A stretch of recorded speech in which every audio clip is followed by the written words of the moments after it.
First and foremost, I want to say, Call Halal Abanawa Yahweh Ba'ashim, Hamashiach Yahweh Shai. That's all praises to our Heavenly Father in the name of who the world inwardly calls Jesus Christ. This is Yahweh Sap Ban Yahweh Sap with another video lesson. This is concerning the topic of sex being marriage. Just recently, I was on Facebook. I got involved with a comment or a status that I commented on where a brother was pretty much expressing his ideology about how sex before marriage is wrong, or it is a sin, pretty much. So that's what I'm going to be expounding on. I'm going to try to do a very short video, let it be very concise, right? So without further ado, I'm going to just go straight into this thing. Starting at Genesis 24, right, where we see how the first marriage is consummated. This is Genesis chapter 24, verse 67. And Isaac brought her, being Rebekah, into his mother Sarah's tent, and took Rebekah, and she became his wife. Right? So we can see here that there was no marriage ceremony beforehand, right? Isaac pretty much just took Rebekah into his mother's tent, and whatever went down in there, she became his wife after she entered the tent, right? It doesn't talk about anybody else being in that tent. We know his mother was dead at this point, so it was just him and Sarah in that tent, and whatever they did, she became his wife in the process, right? Now, we know they weren't playing checkers, right? We know it wasn't, he didn't just go up in there and he didn't bring her in there and take a knee and give her a ring. That custom didn't exist back in that time, right? Now going on, this is Exodus chapter 22, verse 16.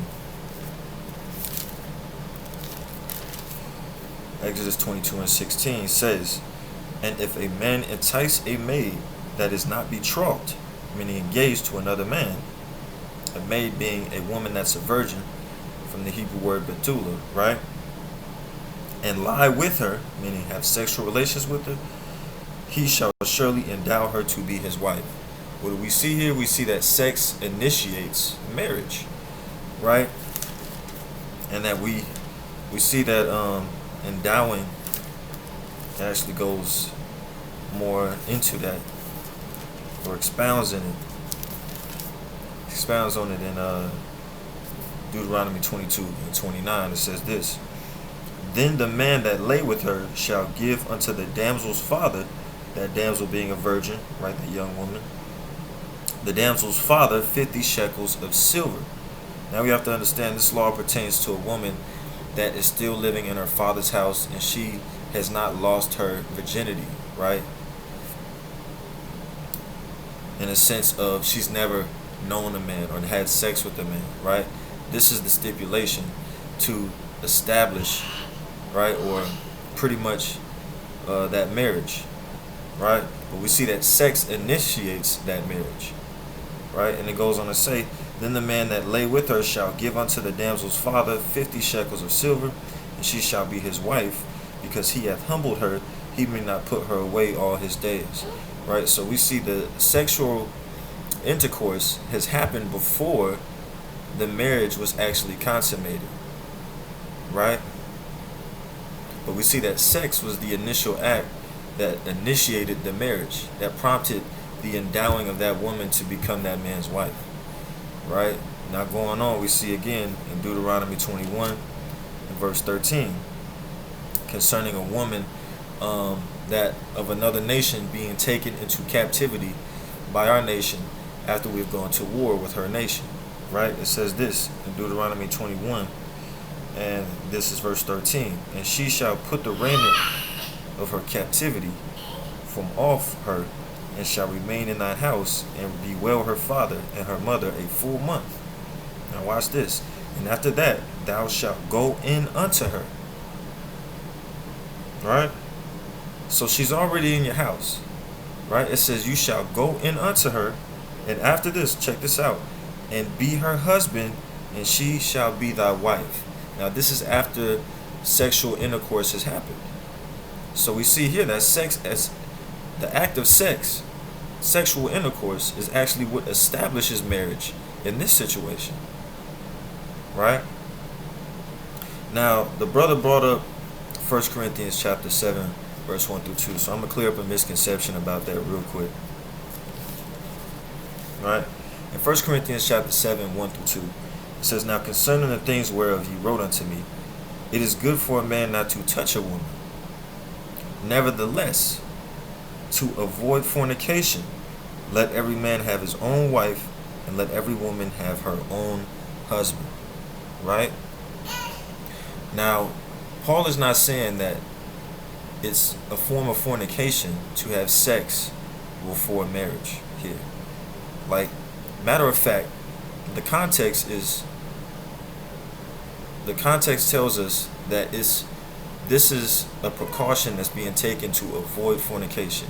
Now, what fornication is Paul saying that, or is Paul trying to tell them to avoid, right?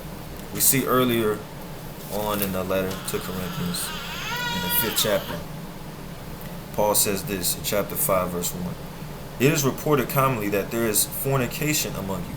This is the fornication that he talks about later on, 2 chapters later, that is, that they should avoid, right? That they should take certain precautions to avoid, right? And this is that fornication. It is reported commonly that there is fornication among you, and such fornication as is not so much as named among the Gentiles, that one should have his father's wife. Now, why is this called fornication? Right? Because it's an unlawful sex act. And we can see that when we go back to Deuteronomy 22 and we read the next verse after verse 29. And it says this: A man shall not take his father's wife, nor discover his father's skirt. Right? Taking your father's wife means to what? Have sex with your father's wife. It's an unlawful act. That's the fornication that Paul told them to, instructed them to avoid, right? And to do that, pretty much have your own, the woman should have your own husband that you sleep with, right? And the men should have their own wives that they sleep with, right? Meaning, don't be sleeping with another man's wife, right? Because that period is fornication, right? Your father's a man. When you take his wife, even as a son, not only is it an unlawful act, but this is just pure adultery, according to the law. In Leviticus chapter 20, verse 10, we see that. It says, And the man that committeth adultery with another man's wife, even he that committeth adultery with his neighbor's wife, the adulterer and the adulteress shall surely be put to death. So this judgment is letting us know what adultery is. It's when a man sleeps with another man's wife. And Paul was saying it shouldn't be that way, right? So make sure you're having sexual relations with the person that you're actually married to, right? And you're not going in pretty much that you're not committing adultery, right? And to avoid that type of fornication, make sure, like I just said before, make sure that you're sleeping with the person that you're married to, right? Now, does this mean that sex isn't marriage? No. I already established that sex is marriage. Not only is sex marriage, sex initiates marriage, right? Now, the brother said that, like, the whole reason I'm making this quick lesson is because the brother said that sex before marriage is a sin. We have to understand what sin is, and every Hebrew Israelite at this point should know what this is if you're not just coming into this truth, right? But we have to bring it back out every now and then to refresh brothers' memories about what certain things are, biblically speaking. This is 1 John 3 and 4. This is the biblical definition of sin. It says, Whosoever committeth sin transgresseth also the law. For sin is the transgression of the law. Right? Now, if you can't find a law, you can't find a commandment in the law that says thou shalt not have sex before marriage. If you can't find that in the law, that means that it's not a sin. Right? And Paul clearly says this in Romans chapter 4 and verse 15. He says this: because the law worketh wrath. Right? You know, when we break the law, curses come upon us. When we break the law, some laws being broken are crimes punishable by death. Right?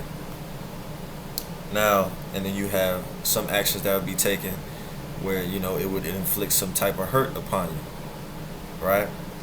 From the judgment of the priests that are in judgment in those days when you go to court. Right? You might have to get slapped in the face or beat up, depending on what law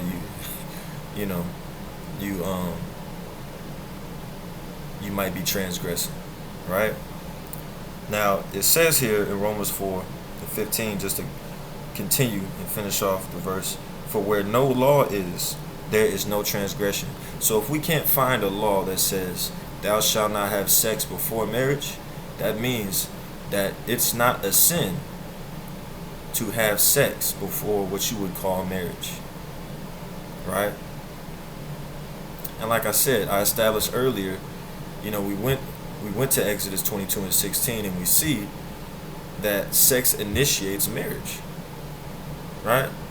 So it can't be a sin to have sex before marriage, being that's the case. But Paul warned us in his letter to Timothy to watch out for that type of doctrine. Right? To beware of it. Be aware of that type of doctrine, right? And that you don't subscribe to it, because it will come in the latter days, right? 1 Timothy chapter 4:1-3. Now the Spirit speaketh expressly that in the latter times some shall depart from the faith, giving heed to seducing spirits and doctrines of devils, speaking lies and hypocrisy, having their conscience seared with a hot iron. Right? And that's speaking a lie and hypocrisy. Right? If sex establishes and initiates marriage, then telling somebody it's a sin to have sex before marriage is speaking lies and hypocrisy. Right? Now going on, it says, and if that's the case, that means getting married, you would be then saying that getting married is a sin from a biblical perspective. Now this is verse 3. And real quick, just to establish that marriage isn't a sin, this is, let me get this in Romans real quick. Right? Not Romans, 1 Corinthians chapter 7. Salakia. Paul says it right here. He says,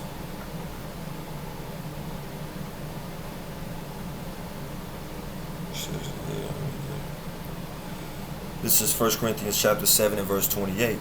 And if thou marry, thou hast not sinned. You haven't sinned if you marry. And we know according to law, sex establishes marriage and it also initiates it. But going on, 1 Timothy chapter 4, verse 2-3. Speaking lies and hypocrisy, having their conscience seared with the hot iron, forbidding to marry. Right? Forbidden to marry. So if you're out here teaching people that it's a sin to have sex before marriage, you're literally telling people not to marry. Right? You got to watch out for that doctrine. Right?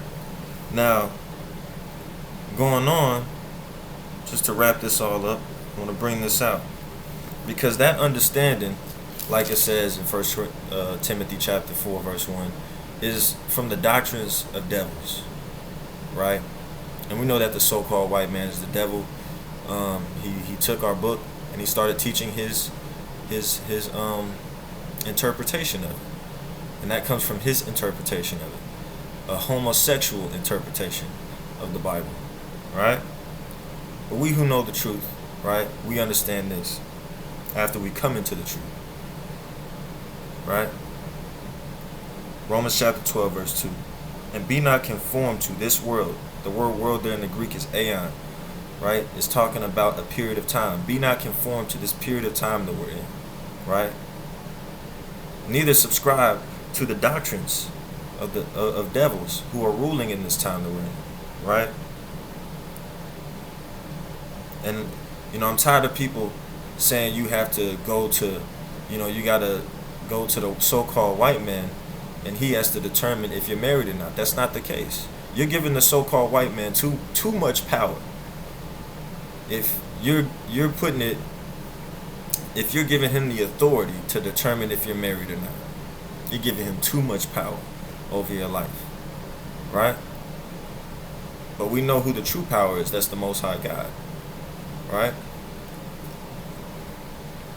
Being that's the case, it says, but be ye transformed by the renewing of your mind, that ye may prove what is that good and acceptable and perfect will of God. So we got to renew our mind when we come into this truth, right? We can't be conformed to the teachings of this world anymore, right? Being that Paul said that, right? What is that good, perfect, acceptable will of the Most High God? Paul gives the understanding of what that is in Romans chapter 2 and verse 18. And knowest his will, and approvest the things that are more excellent, being instructed out of the law. Right? So next time we start to speak about marriage, brothers and sisters, just make sure you can establish it. Just make sure you can substantiate your understanding of marriage with the law. With that, I want to say, Call Halal, Abanaw Yahweh Ba'Ashem, Hamashiach Yahweh Shai. And with that, Shalom.